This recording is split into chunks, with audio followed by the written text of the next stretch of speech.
एक महीने में आइडियल बॉडी वेट लॉस जो होना चाहिए वो 4 से 6 किलो होना चाहिए। तो अगर अब कोई 100 kg लेकर आया आपके पास और वो आपसे कहता है कि मुझे डाइट प्लान बताइए कि मैंने 10 kg वेट लॉस करना है 1 मंथ टाइम फ्रेम। ये मैं मेल फीमेल का फर्क खत्म करके एक जनरल ही डाइट प्लान दे देती हूँ। वो ये है कि ब्रेकफास्ट वो मील होता है जो आप सो के उठ के लेते हैं। तो एनर्जी लेवल्स के लिए उनको मेंटेन करने के लिए फिर क्या किया जाए? मतलब उसमें हर 2 to 3 आवर्स के बाद कोई मील है, नाश्ता है, फिर 2-3 आवर्स बाद स्लैश है, फिर लंच है, फिर शाम को डेयरी है, फिर डिनर है। क्या डाइट पे होने से ये दोनों मसले हो सकते अगर हैं? आप क्रैश डाइट में है तो दोनों। फीमेल्स में तो इतना नहीं होता, फीमेल्स में ये होता है कि फैट लॉस है, वेट लॉस की अपनी जर्नी पर है, अपने एक मिशन पर है, तो उसकी प्रोटीन इनटेक कितनी होनी चाहिए? As I said before, crash diet plans के हमेशा साइड इफेक्ट्स होते हैं। प्रोटीन लॉस उसमें होता ही होता है, मसल लॉस उसमें होता ही होता है। दालों में प्रोटीन कम मिकदार में मौजूद है, जो गोश्त के अंदर प्रोटीन है वो ज्यादा मिकदार के अंदर है।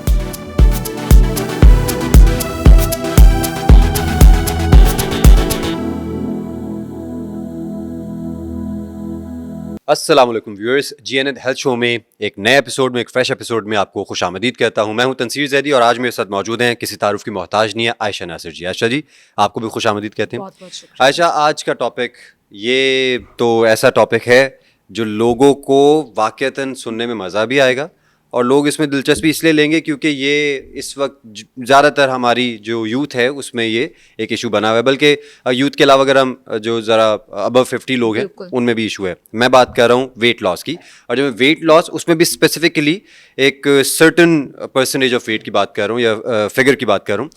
अगर हम, क्योंकि ये जहन में आता है ना कि सबसे पहले अगर कोई वेट लॉस की जर्नी के ऊपर आया ना, तो सबसे पहला जो नंबर आता है ना उसके जहन में भी, मैंने 10 kg अपना कम करना है किसी भी तरह से। और उसमें कई लोग तो मैंने यहाँ तक भी देखा है कि ज़्यादा नहीं, एक वीक में जी मुझे 10 kg कम करना। तो बहरहाल हम नॉन प्रैक्टिकल या अनप्रैक्टिकल चीज़ों की तरफ तो नहीं जाएंगे।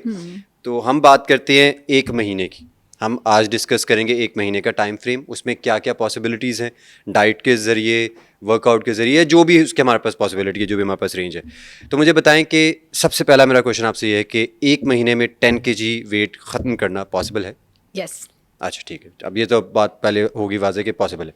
अब हम दूसरी तरफ आते हैं कि किस तरह से पॉसिबल है, कौन सी डाइट, क्या करना पड़ेगा, वहाँ से शुरू करते हैं। अच्छा, सबसे पहले मैं बता दूं तंसीर भाई, इसके साइड इफेक्ट्स हो सकते हैं। अच्छा। बिकॉज एक महीने में आइडियल बॉडी वेट लॉस जो होना चाहिए वो 4 से 6 किलो होना चाहिए। कई दफ़ा ना इमरजेंसी होती है और मैं कई दफ़ा अपने क्लाइंट्स को कहती हूँ, हाथ में जादू की छड़ी नज़र आ रही है, नहीं आ रही ना, नहीं हो सकता ये काम। जाहिर है।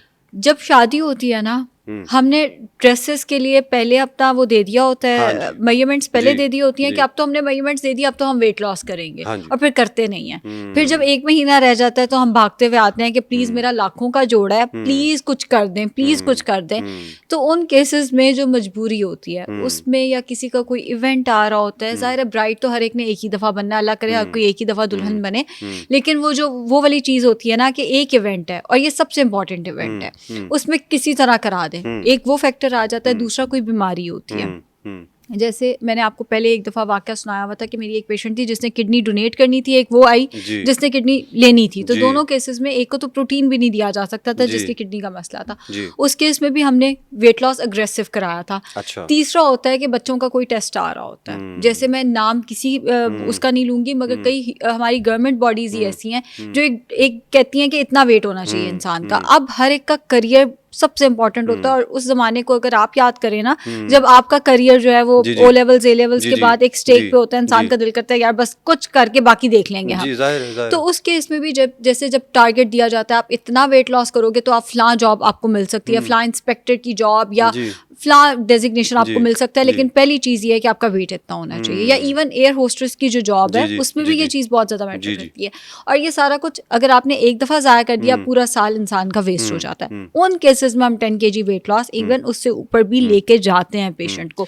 यानी कुल मिला के, मैं सॉरी यहाँ पे रोक रहा हूँ, यानी कुल मिला के ये बात मजबूरी ये मजबूरी ही होनी चाहिए। ये नहीं कि आपको शौकिया जी महीने में 10 किलो वजन कम करना है, अगर कोई डेडलाइन नहीं है, अगर कोई मसला हेल्दी नहीं है है, ये अगर एक महीने में आप फौरी तौर पे 10 kg की तरफ चले जाएं। देखिए बिल्कुल भी ये हेल्दी नहीं है। और ये बात मैं अक्सर, बल्कि अगर आप मेरे ऑनलाइन डाइट प्लान्स या इवन वीडियो वो क्लिनिक में भी देखें जो इतने एग्रेसिव वेट लॉस के लिए आता है, उसके मैं डाइट प्लान के ऊपर लिखती हूँ कि पेशेंट को मैंने काउंसिल किया था, पेशेंट सुनने को तैयार नहीं था भाई, कि उसकी मजबूरी ही ये थी कि मैंने ये करना ही करना है। कभी भी 10 किलो वेट लॉस महीने में बहुत हेल्दी तरीके से नहीं हो पाएगा। हाँ, अगर आपका वेट बहुत ज़्यादा है तो फिर उसमें वाटर वेट ही इतना ज़्यादा होता है या उसमें दूसरे फैक्टर्स इतने ज़्यादा हो जाते हैं 100+ वेट पे कि हो जाता है 10 kg, वो कोई इतनी परेशानी की बात भी नहीं होती।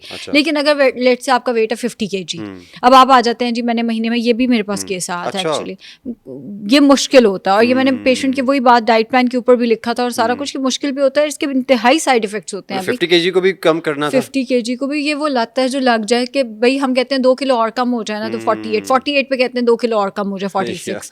तो ये सारा कुछ तो खैर चलता रहता है। बट द थिंग इज अगर आपका वेट बिल्कुल कम है, उसमें 10 किलो आप और कम करते हैं तो सारा मसल लॉस है।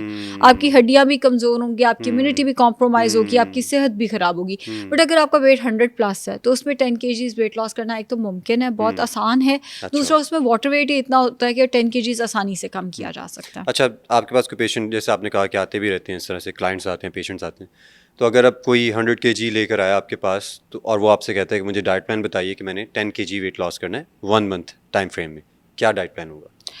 अगर तो वो मेल है तो फिर हम उस केस में थोड़ी सी डाइट डिफरेंट रखेंगे। मैं मेल फीमेल का फ़र्क ख़त्म करके एक जनरल ही डाइट प्लान दे देती हूँ। हम इस केस में प्री ब्रेकफास्ट चिया सीड्स रख सकते हैं। 1 टीस्पून चिया सीड्स रात को 1/4 कप पानी में सोक करके रखें, सुबह उठ के इसमें 1 कप पानी डालें और उसको एम्प्टी स्टमक पिएं। ये आपको फीलिंग ऑफ फुलनेस देगा। जब आप एग्रेसिव वेट लॉस करते हैं तो जो कॉन्स्टिपेशन का मसला आता है वो नहीं आएगा। ये हार्ट हेल्थ के लिए अच्छा है और आपको feeling of fullness round the day रहेगी। वो वाला प्रॉब्लम आता है ना, थोड़ी थोड़ी देर बाद भूख लग रही होती है, वो वाला मसला नहीं आएगा। अब अगर हम नाश्ते की बात करें तो ब्राउन ब्रेड का 1 स्लाइस एंड 2 होल एग्स, अगर पेशेंट की कोई मेडिकल हिस्ट्री नहीं है, अगर ब्लड प्रेशर वगैरह का मसला है तो नेट से देख के आपने डाइट प्लान फॉलो ही नहीं करना ना फिर। तो ब्राउन ब्रेड का 1 स्लाइस, 2 अंडे कम से कम ऑयल में बनाकर और साथ कम दूध वाली चाय का इस्तेमाल किया जा सकता है। अच्छा, अब मेरी चाय के पीछे बड़े पड़े हुए हैं कि चाय में दूध क्यों मैं कम कराती हूँ, क्योंकि उसमें कैलोरी ज़्यादा है ना। देखिए जाहिर है, अगर आप चाय 1 कप दूध की बना रहे हैं तो उसमें 150 कैलोरीज हैं, लो फैट मिल्क ले रहे हैं तो 120 कैलोरीज हैं, कम दूध ले रहे हैं तो उसमें 30 to 40 कैलोरीज भी हो सकती हैं। एंड स्टिविया डालना है इसमें, आपने चीनी नहीं डालनी। अच्छा। अगर हम दिन 11 बजे की बात करें तो आप स्लश बनाएंगे। स्लश से मुराद ये है जैसे एक आड़ू ले लिया या एक सेब ले लिया, उसके अंदर पानी, काला नमक और स्टिविया ब्लेंड करके वो पी लेना है। जब आप इसको लिक्विड फॉर्म में लेंगे, इसका फायदा ये होगा कि ये फीलिंग ऑफ फुलनेस जरा लॉन्गर टाइम के लिए आपको देगा। जब आप वैसे एक एप्पल खाते हैं थोड़ी बहुत भूख लग जाती है, लेकिन उसी एप्पल का अगर आप स्लश बना के पियेंगे, मैं जूस नहीं कह रही, मैं स्लश कह रही हूँ, अगर आप स्लश बना के पियेंगे तो फीलिंग ऑफ फुलनेस 12-31 तक आपको रहेगी।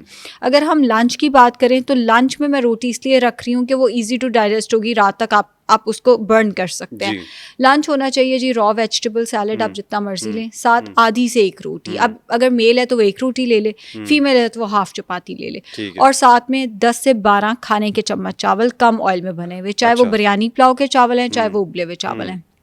उसके साथ आपने एक मेजरिंग कप में जो सालन आता है वो ले लेना है। आलू इसलिए मना है कि वो कार्बोहाइड्रेट है, और मैंने पहले ही रोटी चावल दे दिए हैं तो कार्ब्स तो आपके आ गए। अरवी मना है इसमें, वो भी कार्बोहाइड्रेट ज़्यादा है। पीस यानी मटर मना है, वो भी कार्बोहाइड्रेट ज़्यादा है। कैरेट्स, पक्की हुई कैरेट मना है, रॉ वेजिटेबल में मैंने कैरेट नहीं मना की। एंड दाल भी कार्ब्स प्लस प्रोटीन है तो दाल भी मना है सालन में।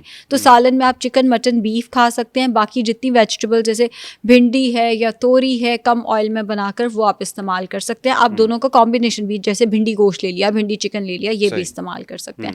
शाम 5 से 6 बजे आपने डेयरी का सेक्शन लेना है, यानी 1 कप दूध हो गया या 3/4 कप योगर्ट हो गया, लेकिन ऊपर से मलाई ज़रूर उतारनी है। मलाई की जो 30 कैलोरीज हैं वो एमी ऐड हो जाती हैं। शाम 6:30-7 बजे इस पर घोल लें ताकि वही बात कॉन्स्टिपेशन का मसला ना है एंड फीलिंग ऑफ फुलनेस भी रहे।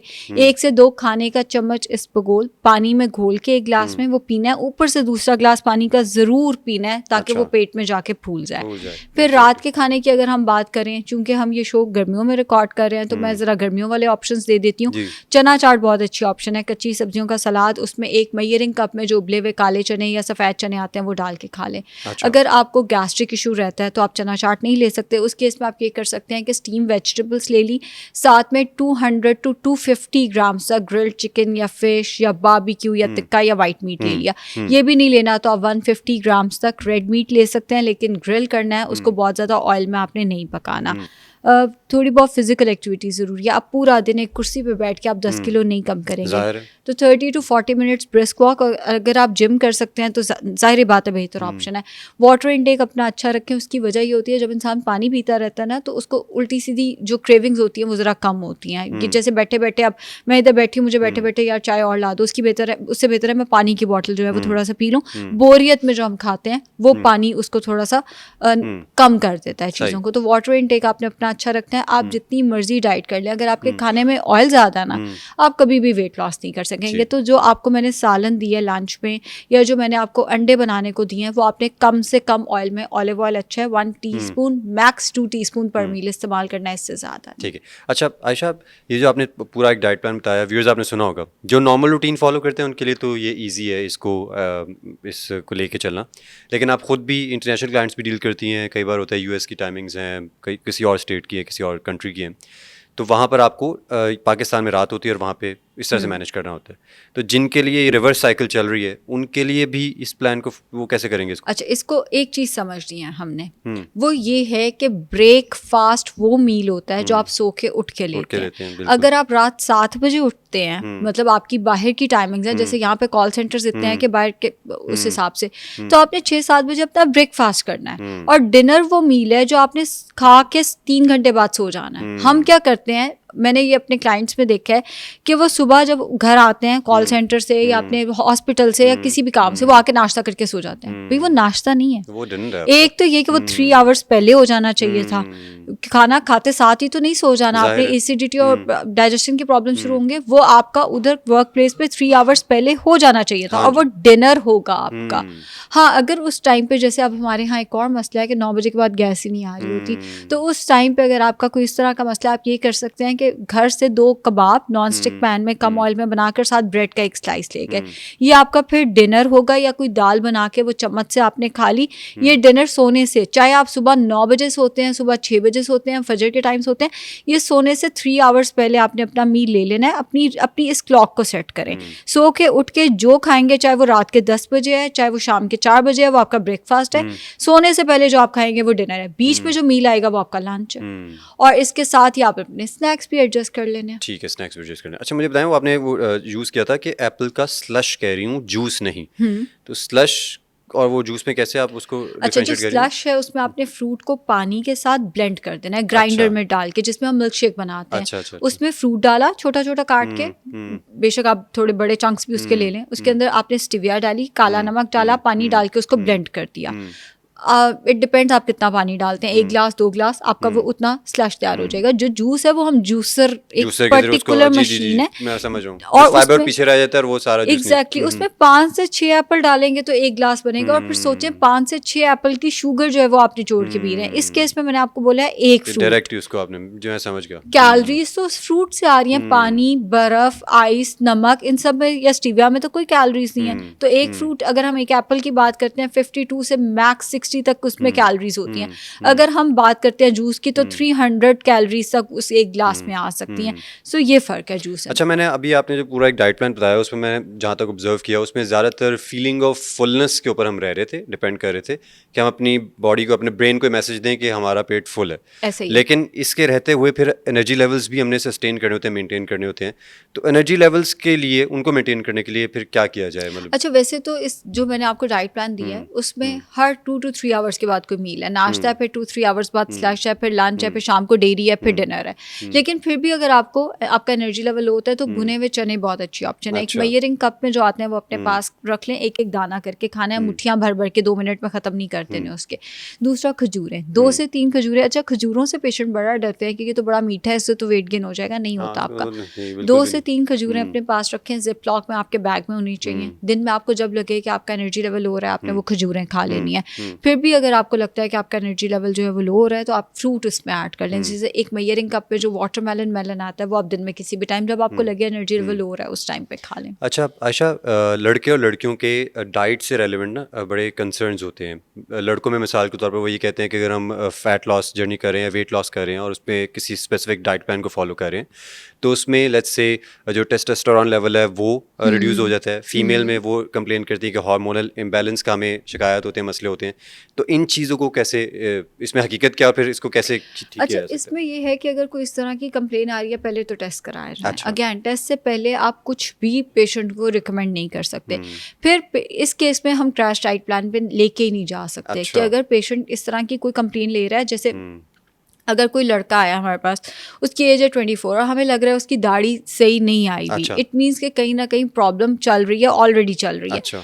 पहले ही टेस्ट करा लेने चाहिए। अगर लेट से हमने नहीं कराया और हमें बीच में कहीं पेशेंट आके कंप्लेन करता है तो फिर उस केस पे टेस्ट करा लेने चाहिए एंड फॉरन क्रैश डाइट से निकाल देना चाहिए। अच्छा। As I said before, crash diet किसी भी ऐसे बंदे के लिए नहीं है जिसका कोई मेडिकल का इशू चल रहा है। अब ये भी एक इशू है, मेडिकल इशू है।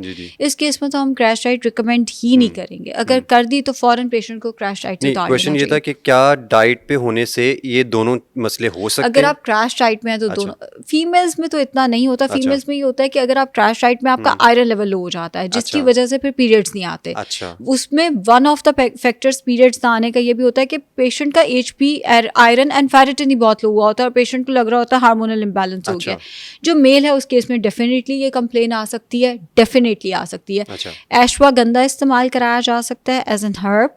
दूध या दही का इस्तेमाल जो है वो ज़्यादा कराया जा सकता है। प्लस फॉरन क्रैश डाइट से उतार देना पेशेंट को, यानी कि उसको ख़त्म कर देना। अगर ये इशू आना शुरू हो गया तो आपने फील किया कि आप डाइट पे और आपको इशू आ रहा है तो फिर आप ये डाइट ख़त्म करके और दूसरी अश्वगंधा वगैरह जो आप बता रही। अच्छा, आपने बीच में भी कहा कि कोई अगर आपका क्लाइंट आया मेल और उसकी दाढ़ी पूरी तरह से नहीं है, कि उस ये भी रिफ्लेक्ट करता है आपकी किसी इस हेल्थ के मेल हार्मोन जैसे टेस्टोस्टेरोन या डियासल्फेट जो है वो कम हुआ हुआ है पेशेंट का। उस केस में टेस्ट मैं लिख देती हूँ, बट जो उसकी रिपोर्ट्स होती हैं वो एंडोक्रिनोलॉजिस्ट देखता है। वो डाइटिशियन की डोमेन में नहीं आते। फिर एंडोक्रिनोलॉजिस्ट, अगर कोई लैब वैल्यूज़ का मसला है तो एंडोक्रिनोलॉजिस्ट जो चीज़ें हैं वो देखेगा। हम बीइंग डाइटिशियन शिलाजीत रिकमेंड कर सकते हैं। वो भी ये नहीं कि बहुत ज़्यादा खाना है, चावल के दाने के बराबर हफ्ते में 2 दफ़ा आप किसी भी टाइम ले सकते हैं, चावल के दाने के बराबर। या हम अश्वगंधा जो है वो रिकमेंड कर देते होते हैं। और कोई अगर लेट्स से ये 10 kg जैसे हम बात करें फैट लॉस या वेट लॉस की अपनी जर्नी पर है, अपने एक मिशन पर है, तो उसकी प्रोटीन इनटेक कितनी होनी चाहिए? अच्छा, अगर तो आप 10 kg वेट लॉस पे आना तो फिर आपने प्रोटीन ये एक्सपेक्ट नहीं करना कि आपका प्रोटीन पूरा होगा। As I said before, crash diet plans के हमेशा साइड इफेक्ट्स होते हैं। प्रोटीन लॉस उसमें होता ही होता है, मसल लॉस उसमें होता ही होता है। कम हो जाएगा। फैट आप एक हद से ज़्यादा 1 महीने में नहीं कम कर सकते हो। तो वो वही बात कि एक दफ़ा हमारा कम करा दें, हम शादी के जोड़े में पूरे आ जाएं, फिर हम अपना प्रोटीन देख लेंगे, हम जिम कर लेंगे, हम ये कर लेंगे, तो वो वाले सर्कमस्टांसेस ही होते हैं। और इसलिए मैं कह रही हूँ अगर आपकी कोई मजबूरी नहीं है तो प्लीज़ इसकी तरफ ना जाएं, क्योंकि मसल लॉस एक दफ़ा कर लेना बहुत आसान है। जब आप उसको बनाने जाते हो ना, आपको लग एक दफ़ा पता चाहता है। अगेन ये करनी नहीं चाहिए। अगर आप कर रहे हैं तो फिर मसल लॉस इसमें हो सकता है, डेफिनेटली हो सकता है। अच्छा, एक बार अगर आपने ये जो आपका गोल है 10 kg वेट लॉस का, ये अचीव कर लिया है, उसके बाद उस वेट को सस्टेन करने के लिए, लेकिन आपने अपने अब जो मसल मैस है उसको भी अपना रीगेन करना है सारा कुछ, चलें आप मिसाल के ऊपर 100 से कोई 90 के ऊपर आ गया है या 89 के ऊपर आ गया है, अब वो चाह रहा है कि अब दोबारा से 100 kg क्रॉस ना करे, तो क्या यही जो पैटर्न आप बता रही हैं ये फॉलो करना पड़ेगा? बस अच्छा, इसमें सबसे पहली चीज़ ये है कि आप जितनी रोटी खाते आए हैं पूरी उम्र, आप उसको 3/4 या हाफ चपाती पे रखें मेंटेनेंस के लिए। दोपहर में आधी रोटी, रात में आधी रोटी, प्लस फिजिकल एक्टिविटी प्लीज। अच्छा। वेट मेंटेनेंस में हम फिजिकल एक्टिविटी को तो साइड पे रख देते हैं ना, हमने सारा कुछ डाइट से करना है। कम अज कम 10,000 स्टेप्स दिन के ज़रूर पूरे किया करें। सेहत के लिए, वेट मेंटेनेंस, वेट लॉस, हर चीज़ के लिए 10,000 स्टेप्स पूरे दिन में आपके ज़रूर होने चाहिए। एंड जंक फूड छोड़ दें। मतलब मैं ये नहीं कह रही कि आप जंक फूड खाएं ना, वो जो एक हैबिट होती है कि रोज़ रात को बाहर से शॉर्मा मंगा लिया, रोज़ रात को बाहर से, एक चौथा मील हमारा ऐड होता है। रात का खाना खाया हमने 8-9 बजे, 1-2 बजे हम टीवी देख रहे थे, हमें भूख लग गई, अब सारे बहन भाइयों ने पिज्जा ऑर्डर कर लिया, 2-2 स्लाइस, वो वाली चीज़ छोड़ें। ये जो 4th मील आपका आ जाता है ना मेंटेनेंस पे, इसको आप क्विट कर देंगे, आपका वेट मेंटेन रहेगा। अच्छा, और दूसरी चीज़ ये है कि अगर 10 kg का ये जो वेट लॉस वगैरह कोई भी अगर कर रहा है, कोशिश कर रहे हैं, तो उसमें कार्ब्स कितने होने चाहिए? और एक और चीज़ जो मेन सवाल मेरे ज़हन में आ रहा था कि एक नॉर्मल एडल्ट की, लड़का हो या लड़की हो, उसकी कैलोरी इंटेक कितनी होनी चाहिए एक दिन में? मैं ना एक सिंपल, वेरी सिंपल, प्रिसाइज नहीं है लेकिन एक सिंपल ले मैन के लिए आपको एक फार्मूला बता देती हूँ कि आपका जितना वेट है ना उसको मल्टीप्लाई बाय 25 कर दें। अच्छा। 60 को जैसे लेट से अगर मेरा वेट है 60 उसको मल्टीप्लाई बाय 25 कर दें और उसके बाद फिजिकल एक्टिविटी लेट से आपका बहुत से कैलोरी काउंट का बता रही हाँ कि आप अपनी एक रफ कैलोरी काउंट जो है वो इस तरह से कर सकते हैं। अगर आपकी फिजिकल एक्टिविटी बिल्कुल ना होने के बराबर है तो 1.2 से मल्टीप्लाई कर लें, जो आपने 60 मल्टीप्लाई बाय 25, फिर जो आपके पास रिजल्ट आया उसको आपने अपने फिजिकल एक्टिविटी वाले फैक्टर से मल्टीप्लाई करना है। अगर आपकी फिजिकल एक्टिविटी बहुत ज़्यादा है 1.7 से उसको मल्टीप्लाई कर लें, 1.2 मिनिमम एंड 1.7, और फिर उसके बाद एथलीट्स आ जाते हैं जिस केस में हम 2.2 तक से उसको मल्टीप्लाई करते हैं। तो उसको मल्टीप्लाई करके आप अपनी डेली रिक्वायरमेंट एक एस्टिमेट निकाल सकते हैं। अगर मैं एवरेज बात करूं, वेट लॉस के लिए फीमेल्स को 1500 कैलोरीज, वेट मेंटेनेंस के लिए फीमेल्स को 1800 से 2000 कैलोरीज तक पे जाना है, एंड मेल्स डिपेंड करता है हाइट क्या 1800 से 2300 कैलोरीज के दरमियान में इन जनरल होता है। अच्छा, अगर हम इन जनरली बात करें, हमारे जो एशियन कल्चर है पाकिस्तान इंडिया में, हमारी घर की डाइट्स में कार्ब्स ज़्यादा ही होते हैं नॉर्मली ना। रोटी हो गया, जो हमारी सब्जियां वगैरह हैं उसमें भी हमारा दालें वगैरह ये सारी चीज़ें। आप मुझे बताएं कि कार्ब्स ओवरऑल अगर हम इनकी बात करें तो क्या ये हेल्दी हैं? मतलब अगर हम खा रहे हैं कार्ब्स लोड कर रहे हैं अपने, तो ये क्या हेल्दी है? बुरी चीज़ नहीं है कार्बोहाइड्रेट। मॉडरेशन सीखें। मॉडरेशन से ज़्यादा आप कुछ भी खाएंगे, एक हद से ज़्यादा आप कुछ भी खाएंगे वो बुरा है। कार्ब्स बुरे नहीं है। अच्छा, मैं अपने YouTube वीडियोस में भी अक्सर कहती हूँ प्लीज़ रोटी चावल छोड़ा मत करें। अच्छा। आप तरीका सीखें, क्योंकि हमने अल्लाह ताला ने हमें बनाया ही ऐसे है कि हमने कार्ब से ही एनर्जी लेनी है। अगर आप कार्ब्स नहीं लेंगे, आप जैसे अभी मैं आपसे बात कर रही हूँ, अगर मैंने कार्ब्स नहीं लिए होंगे मेरा एनर्जी लेवल लो होने लग जाएगा, मुझे आपकी बात ही नहीं समझ आएगी। ये जो मैं हाथ हिला रही हूँ ये भी हिलाना एनर्जी नहीं आएगी। कार्ब्स ब्रेक होंगे, ब्रेक डाउन होगा, उनको आप एनर्जी मिलेगी। बिल्कुल, आप ज़रूर खाएं carbohydrates, but excess of anything is bad. कोई भी चीज़ आप ज़रूरत से ज़्यादा लेंगे वो बुरी है, तो कार्ब्स भी जरूरत से ज्यादा लेंगे तो वो बुरा है। जरूरत तो पूरी करनी है हम सब। अच्छा, और आखिरी सवाल ये आयशा जी, ये भी इतनी ज़्यादा डिबेट है ना आजकल, वेज और नॉन वेज का बड़ा वो सीन चल पड़ा हुआ है। वेल पुराना है लेकिन अब ज़्यादा डिस्कस होता है। तो लोग गोश्त को सब्सिट्यूट उसका बताते हैं कि ये सब्जियां वब्जियां दालें वालें और 3-4 चीज़ों के नाम लेते हैं। तो क्या गोश्त का सब्सिट्यूट बन सकती हैं चीज़ें? यानी कि अगर हम कहें जी आप गोश्त ना खाएं, आप ये फलानी वेजिटेबल खा लें, फलानी दाल खा लें, वो कर देगा उसे? दालों में प्रोटीन कम मिकदार में मौजूद है, जो गोश्त के अंदर प्रोटीन है वो ज़्यादा मिकदार के अंदर है। मेरे बहुत सारे क्लाइंट्स इंडिया से भी हैं, तो उस केस में हम ये करते हैं, हम प्लांट बेस्ड प्रोटीन ऐड कर देते हैं पेशेंट का। एक तो ये कि अगर आप अपनी पसंद से बाय चॉइस वेजिटेबल्स खा रहे हैं और आपने सोचा है कि अब आपने एनिमल मीट नहीं खाना, अपना आयरन का टेस्ट कराते रहें, अपना B12 का टेस्ट कराते रहें, बिकॉज ये 2 चीज़ें लो हो सकती हैं। प्लस आपने अपना प्रोटीन पूरा करना है, जो कि मोस्ट ऑफ द केसेस में दालों से पूरा नहीं हो पाता, तो फिर आपने अपना प्लांट बेस्ड प्रोटीन सोर्स रखना ही रखना है। अगर आप अपना प्रोटीन पूरा नहीं करेंगे तो कल को मसले मसाला आएंगे। एंड ये वाकई ही एक चीज़ है, हमारी यूनिवर्सिटीज़ में भी बहुत सारे बच्चे बाय चॉइस जो है वो मीट को क्विट कर रहे हैं। मैं उनकी जो भी उनका पर्सनल डिसीजन है मैं उसकी डेफिनेटली रिस्पेक्ट करती हूँ, बिल्कुल। और मैं बस ये है कि बीइंग अ डाइटिशियन मैं ये ज़रूर सजेस्ट करूँगी कि आप अपना फिर प्रोटीन आर्टिफिशियल सोर्स से, आर्टिफिशियल तो खैर नहीं, प्लांट बेस्ड प्रोटीन जो है वो ज़रूर ऐड करें फिर अपना, लेकिन प्रोटीन पाउडर। तो व्यूअर्स, आपने सुना आयशा जी ने आज के इस टॉपिक को भी बड़े ज़बरदस्त तरीके से एक्सप्लेन किया, और मुझे उम्मीद है कि आपको भी ये इन्फॉर्मेशन जो है वो अच्छी लगी होगी। अगर कोई सवाल रह गया हो, कोई बात ज़हन में रह गई हो, तो वो हमारे कमेंट सेक्शन में आप अपना फीडबैक ज़रूर दीजिए। GNN हेल्थ शो से आज के लिए इतना ही। इजाज़त दीजिए, अल्लाह हाफ़िज़।